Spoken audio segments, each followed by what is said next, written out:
Olá, estamos no canal Pax, Amor e Sabedoria, no programa Como Fazer para Você Hoje.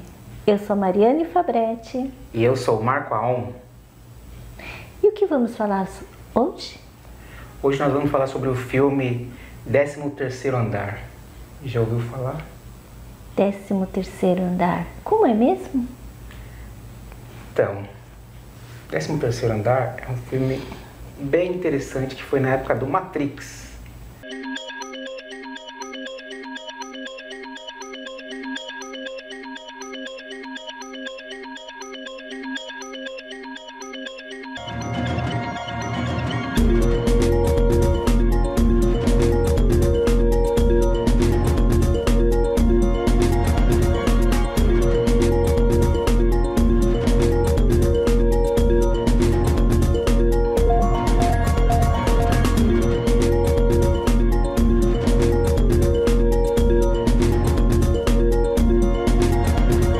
Olá, estamos de volta?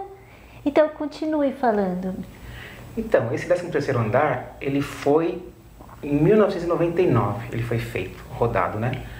E justamente na época do famoso Matrix. Então, por que muita gente não lembra dele?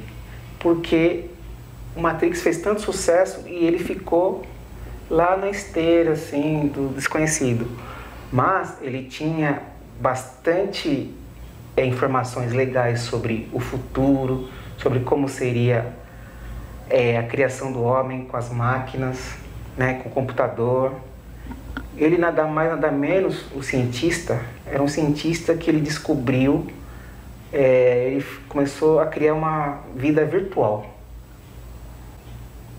Então, isso é o que está acontecendo, né? Muitos cientistas já estão fazendo clonagens, e não só clonagens, mas inteligências artificiais que pode ser um perigo para o nosso futuro.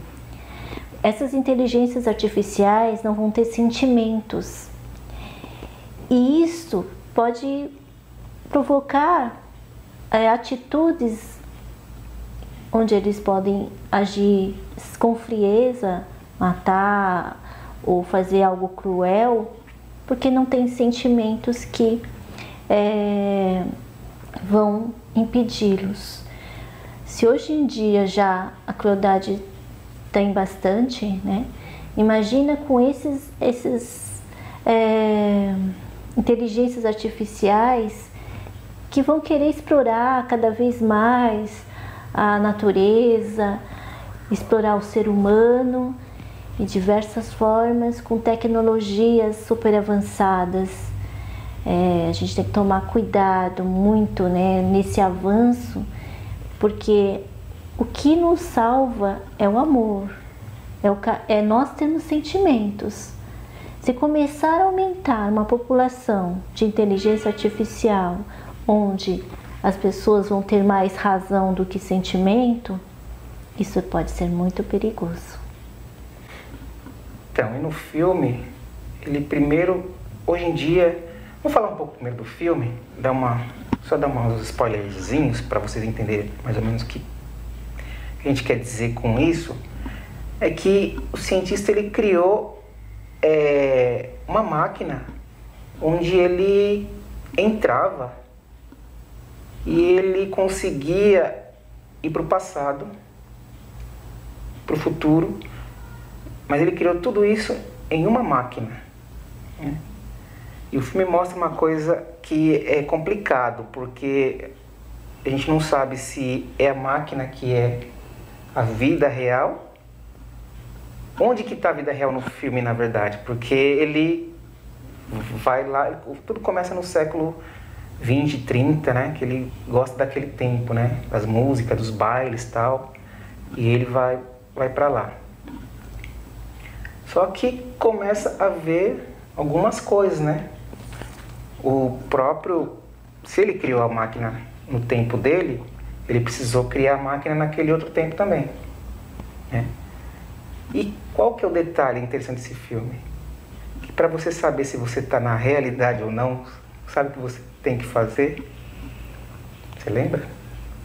Uhum. A gente fala ou não fala? Você que sabe. Acho que é melhor não. Ou... Vai deixar o pessoal curioso? Isso, mas é só você pegar um carro e ir até o final da estrada. De uma estrada bem longa que você acha que não tem fim. Aí se você vai e tiver lá barreira, não ultrapasse, você vai e ultrapassa. Das duas uma, ou você cai no precipício ou você vai entrar no mundo virtual. E foi isso que ele descobriu, que o mundo era virtual. Um dos personagens lá, eu não vou contar tudo, mas é mais ou menos isso. Mas o que a gente quer dizer, eu não quero ficar falando sobre coisas de filme, tipo, porque número tal, dá isso, daquilo, porque o diretor pôs o nome dele lá num trechinho do filme, o nome do personagem Fullerton era o nome do cara que inventou, porque tem muito isso, se chama easter eggs nos filmes, né? Mas o que eu quero levar mesmo para a consciência nossa atual, assim, o que a gente percebe com esses filmes, é que nós vamos criar uma realidade virtual. Como a Mariane disse, a gente tem que tomar cuidado, porque a gente vai ter um tempo que a gente não vai saber o que é virtual, o que é real. E geralmente com essa questão do nosso emocional, que é muito fraco, porque tudo a gente prefere tomar uma pílula, prefere tomar algum medicamento que deixa a gente num modo tranquilo e meio fora da realidade. O filme mostra bem isso, porque o ser humano tende a cair nessa questão. Mas eu acredito que com o tempo tem seres aí que vão começar a mostrar pra gente que não é bem assim.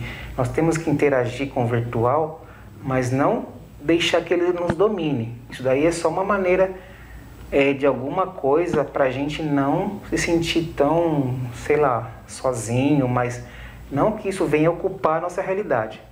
Porque você cria o seu mundo, né? Você cria o seu mundo no seu quarto, na sua sala, no seu bairro, na sua sociedade que você vive, no clube, e não quer saber mais do resto do mundo. Isso daí é uma realidade virtual que a gente acaba criando, sabia? Que a gente fica nessa questão e não consegue interagir com os outros. Aí começa a vir um monte de doença. E, pelo menos pra mim, o filme mostrou muito isso. Depois tem todo o caso lá, aquele rapaz, o cientista é assassinado, e também tem aquela coisa do poder, né? Que o ser humano também é muito levado ao poder. Mas o legal do filme é isso, é você entrar nessa questão mais filosófica, mais tranquila, porque a máquina é pra gente ajudar mesmo. A máquina, pra mim, ela tem que ser... a gente vai criando ela para ela fazer alguns servicinhos básicos pra gente não perder tempo, pra gente começar a perceber nossa vida espiritual. Porque se eu tenho um carro que voa, nossa, é muito mais rápido, né? Eu vou faço meu trabalho aqui e tal, pego o carro que voa, ou então eu sei lá, tenho um poder lá, eu apareço em outro lugar, mas eu vou cuidar da minha parte espiritual. Pra mim, a máquina é isso. E o filme pode mostrar isso também, pode levar a gente a isso.